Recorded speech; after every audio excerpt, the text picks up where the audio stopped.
ಮುಂದೆ ಮಕರ ರಾಶಿ. ಮಕರ ರಾಶಿಯವರಿಗೆ ಸ್ವಲ್ಪ ಕುಟುಂಬದ ಕಡೆ ಗಮನ ಹೆಚ್ಚು ಕೊಡಬೇಕಾಗುತ್ತೆ. ಯಾಕಂದರೆ ಮನಸ್ತಾಪಗಳು, ಚಿಂತೆ, ಜಗಳಗಳೆಲ್ಲ ಆಗ್ತಕ್ಕಂತಹ ತಿಂಗಳು ಮೇ ತಿಂಗಳು. ದ್ವಿತೀಯದಲ್ಲಿ ಆಲ್ರೆಡಿ ರಾಹು ಇದ್ದೇ ಇದ್ದಾನೆ, ತೃತೀಯದಲ್ಲಿ ಶನಿ ಕುಜರು ಇದ್ದಾರೆ. ಆಯಿತಾ. ವಿತ್ತಂಚ ಧನಂಚ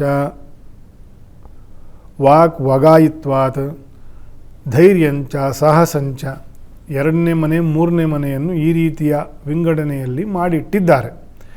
ಸೊ ಇದೆಲ್ಲವೂ ಕೆಡ್ತದೆ. ಹಣ ಕೊಡುವ ಕೊಳ್ಳುವ ವಿಚಾರ,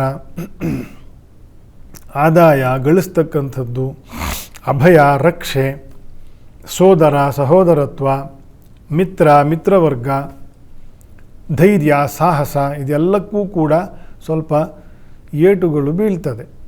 ಏನೋ ಆರಂಭ ಶೂರತ್ವ ಮಾಡ್ತೀನಿ ಅಂತ ಹೋಗಿ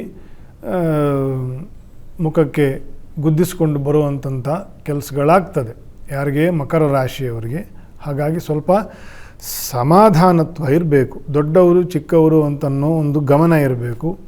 ಅನುಭವಸ್ಥರು ಏನು ಹೇಳ್ತಾರೆ ಅಂತನ್ನೋದ್ರ ಬಗ್ಗೆ ಗಮನ ಕೊಡಬೇಕು. ಮಕರ ರಾಶಿಯವರು ಚಿಂತೆ, ಮನಸ್ತಾಪ, ಜಗಳ ಕದನಗಳು ಆಗದಂತೆ ಇರುವಲ್ಲಿ ನೀವು ಯಶಸ್ವಿಯಾಗಬೇಕು ಅಂತಂತ ನನ್ನ ಆಶಯ. ತಾಳ್ಮೆಯಿಂದ ಮುಂದುವರೆದ ಪಕ್ಷದಲ್ಲಿ ಈ ತಿಂಗಳು ಒಳ್ಳೆಯದಾಗ್ತದೆ. ಈ ತಿಂಗಳು ಕಳಿಬೇಕಷ್ಟೇನೇ. ನೀವು ಕೂಡ ನರಸಿಂಹದೇವರ ದರ್ಶನ, ಅಭಿಷೇಕ ಸೇವೆ, ನಾಮಸ್ಮರಣೆಯನ್ನು ವಿಶೇಷವಾಗಿ ಮಾಡ್ತಾ ಮುಂದೆ ಹೋಗಬೇಕು.